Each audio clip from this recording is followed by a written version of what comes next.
আসসালামু আলাইকুম আমার প্রিয় আপু ভাই আঙ্কেল আন্টিরা, কেমন আছেন সবাই? আশা করি যে যেখানে আছেন আল্লাহ পাকের রহমতে সবাই ভালো আছেন, সুস্থ আছেন। আলহামদুলিল্লাহ, আমরাও সবাই ভালো আছি। আমার গ্রামীণ জীবনযাপনে নতুন আরও একটি ভিডিওতে আপনাদের সবাইকে অনেক অনেক স্বাগতম জানাই। 3-4 দিন পরে আবার আপনাদের মাঝে আজকে ফিরে আসলাম। এই 3-4 দিন আসলে ভিডিও দিইনি, অনেকগুলা কারণ ছিল। তো একটা কারণ যদি থাকতো তাহলে আপনাদের সাথে শেয়ার করতাম, যেহেতু 2-3টা কারণ, সেজন্য শেয়ার করছি না। তো যাই হোক, ভিডিও দিইনি, এটা আমার জন্য খুবই দুঃখজনক। কারণ আমার আসলে এই ভিডিওই আমার সব, ভিডিও দেওয়া আমার এটাই আমার মনে করেন বেঁচে থাকার একমাত্র উপায়। সেখানে সেই ভিডিও আমি দিতে পারিনি, এমন পরিস্থিতিতে ছিলাম বা এমন, যাই হোক, দিতে এখন যে পারছি আলহামদুলিল্লাহ, এটাই অনেক।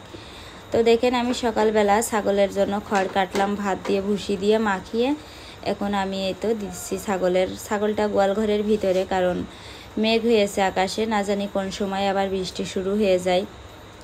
আর আজ তো প্রায় 15 দিন ধরে বৃষ্টির কোনো মানে কুল কিনারা দেখছি নেই। এখন বৃষ্টি, তো একটু পরে রোদ, আবার একটু পরে রোদ, তো আর একটু পরে বৃষ্টি, এভাবেই চলছে। মাঝে মাঝে মুষলধারে একদম টানা বৃষ্টি হচ্ছে, মনে হচ্ছে টিন ফুটো হয়ে যাবে এরকম অবস্থা।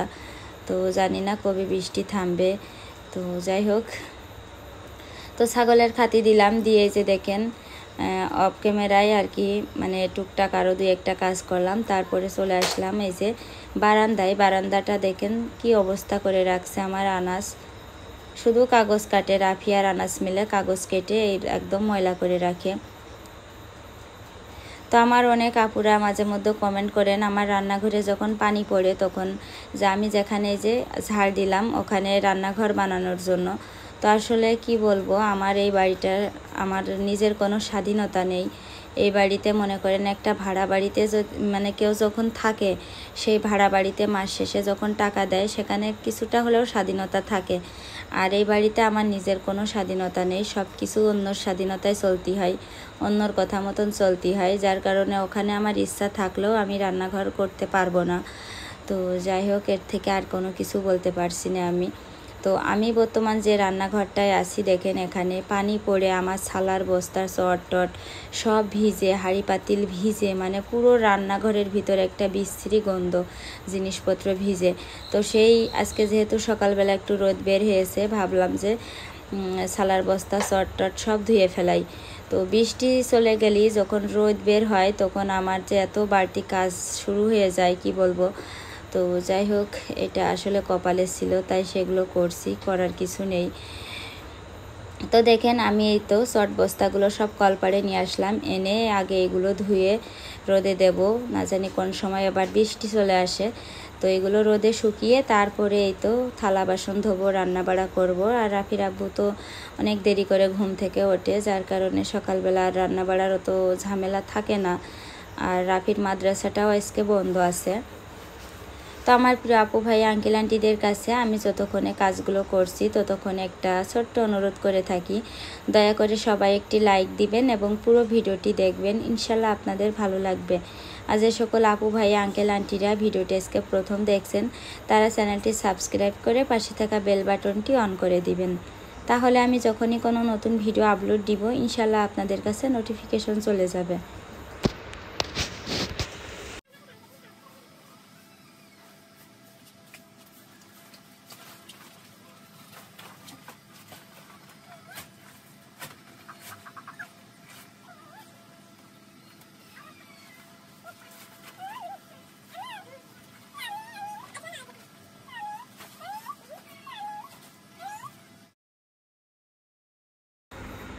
তো দেখেন ছালার বস্তা চট ওইগুলো সব ওখানে নেড়ে দিলাম, নেড়ে দিয়ে তারপরে চলে আসলাম কলপাড়ে।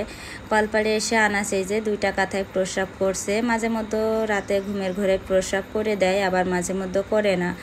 তো যাই হোক, এখানে কাঁথা দুটো আমি বালতিতে ভিজিয়ে রাখলাম, রেখে তারপরে এই যে থালা বাসন মাজতে বসলাম। আর এদিকে দেখেন ঘরে আনাসের মাত্র হাত পা ধুয়ে রেখে আসলাম, আবার কাদার ভিতরে নেমে গেছে।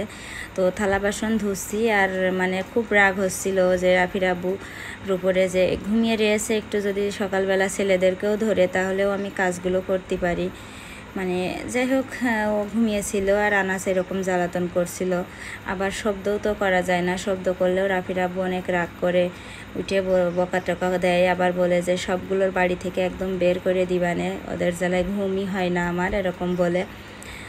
তো আমি ঝটপট কাজ করছি এদিকে, আর আনাসের সাথে কথা বলছি যে শব্দ করো না, শব্দ করো না, আব্বু মারবে না, বকা দেবে না, তো এইভাবে বলছিলাম।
তো থালা বাসন ধোয়া, কাপড় ধোয়া শেষ। এখন এই যে দেখেন বৃষ্টির ভিতরে কলপাড়ে অনেকগুলো কাপড় চোপড় জমেছিল, তো সেই কাপড়গুলো আজকে আমি পাতিলে গরম পানি করব।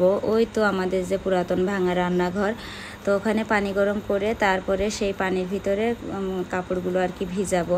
তো গরম পানি দিয়ে কাপড় পরিষ্কার করলে খুব ভালো পরিষ্কার হয় আমার কাছে, আর ঠান্ডা পানি দিয়ে কাপড় ধুলে আমার কাছে পরিষ্কার হয় না। তো দেখেন এই রান্নাঘরটার চারপাশের দেয়াল, 3 পাশের দেওয়াল পড়ে গেছে, আর এই সামনের এই দেওয়ালটা শুধু বাকি আছে। তো পানি গরম করা হয়ে গেছে, এখন এই যে আমি এখানে নিয়ে আসছি, এসে কাপড়গুলো ভিজাবো।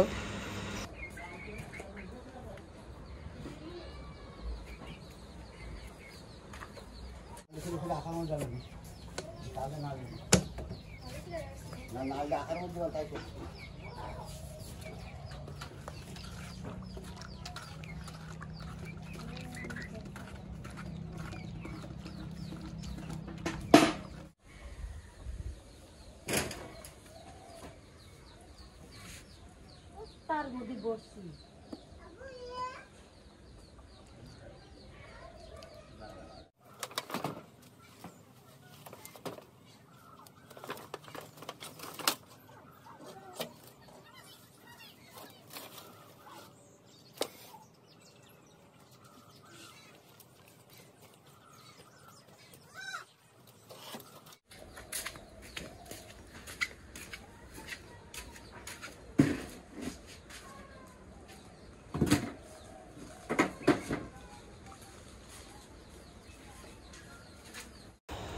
তো দেখেন আমার সব কাজ মোটামুটি করা হয়ে গেছে, কাপড়গুলো গরম পানিতে ভিজিয়ে রেখে চলে আসলাম রান্নাঘরে। আর এখন কিন্তু বাজে সকাল 8:30।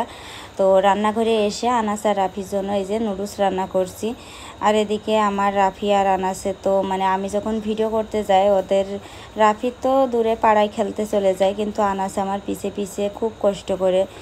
তো যাই হোক, ওর এই কষ্টটা আমি বিশেষ করে যখন ইউটিউব থেকে পেমেন্ট পাই তখন আমার খুব বেশি কষ্ট লাগে, যেই টাকাগুলো আমার কষ্টের থেকে আমার আনাসের বেশি কষ্টের দাম এগুলো। তো যাই হোক, আমার অনেক আপুরা কমেন্ট করছেন যে আপু আপনি কি পেমেন্ট পেয়েছেন কিনা। তো আসলে এই মাসে এখনও আমি পেমেন্ট পাইনি, ইনশাল্লাহ আগামী মাসে পাবো। তো আল্লাহর রহমত থাকলে আর আপনাদের সবার ভালোবাসা দোয়া থাকলে। তো যাই হোক, এই তো আমাদের রাফিরা আনাসের খাওয়ালাম আমি নুডলস, আর এখন আমাদের জন্য বাসি ভাত ছিল, সেটা শুকনো মরিচ দিয়ে, তেল দিয়ে, সরিষার তেল, শুকনো মরিচ আর পেঁয়াজ দিয়ে মাখায় নিয়েছি। তো এই বাসি ভাতটাও খুব মজা লাগে আমার কাছে সকালবেলা। আর সামনে যেহেতু আস্তে আস্তে শীতকাল আসছে, যত শীত আসছে তত এই বাসি ভাতটা খেতে বেশি ভালো লাগে। তো ছোটোবেলায় আমার দাদি এরকম সরিষা ক্ষেতের মাঝখানে বসে বসে এই ভাতটা মাখিয়ে আমাদের হাতে মুঠা বানিয়ে বানিয়ে দিত। মাঝে মাঝে কিছু সময় আছে সেই পুরনো ছোটোবেলার কথাগুলো খুব বেশি মনে পড়ে যায়, কিন্তু এমন একটা কপাল দেখেন, আমি সবার কথা মনে করলেও আমার কথা কেউ মনে করে না। আসলে দুনিয়াতে বেশিরভাগ সময় রক্তের সম্পর্কের মানুষগুলোই বেশি স্বার্থপর হয়, দূরের মানুষগুলোই কিন্তু সবসময় বেশি ভালো হয়।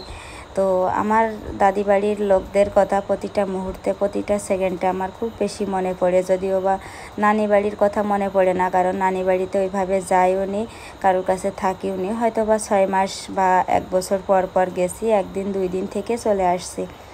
কিন্তু দাদি বাড়িতে দেখেন ছোটোবেলা থেকে 17টা বছর সেখানে মানুষ হয়েছি, প্রতিটা মুহূর্তে তাদের কথা মনে পড়ে। কিন্তু দুর্ভাগ্য যে তাদের আমার কথা কোনো সময় কারোর মনে পড়ে না। তো আসলে এরকমই হয়, রক্তের মানুষগুলো খুব স্বার্থপর হয়।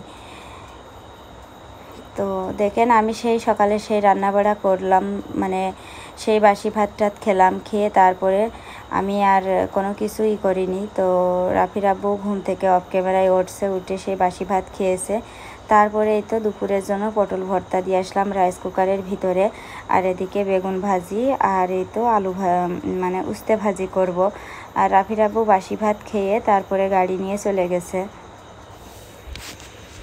আর এখানে 4টে পেঁয়াজ রেখে দিয়েছি। এই 4টে পেঁয়াজ পাশের বাড়ির কাকির কাছ থেকে নিয়ে আসছিলাম গতকালকে, মানে আর আজকে আর কি দিয়ে দেব। তো মাঝে মধ্যে এরকম হয় আমাদের পাড়ায়, কারো কোনো জিনিস না থাকলে পাশের বাড়ি থেকে নিয়ে আসে, আবার যখন আসে মানে জিনিস যখন হাতে হয় তখন আবার দিয়ে দেয়। মানে আমার ওই আশেপাশের কাকিরাও এরকম, তাদের যখন কোনো কিছু না থাকে আমার কাছ থেকে নিয়ে যায়, আবার যখন তাদের হাতে হয় তখন আবার দিয়ে যায়।